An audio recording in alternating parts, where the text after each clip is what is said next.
শাস্ত্র বলছে, অবজানন্তি মাম্মুরা মানুষীম তনুমাশ্রিতাম।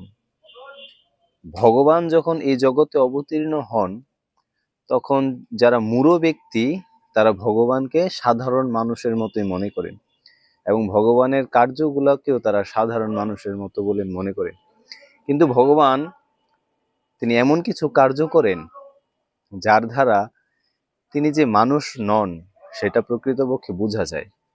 যেমন ভগবান যখন ছোট ছিলেন তখন তিনি তার বাম হস্তের কনিষ্ঠ আঙ্গুল দ্বারা তিনি শ্রী শ্রী গিরিরাজ গোবর্ধনকে 7 দিন ধারণ করেছিলেন।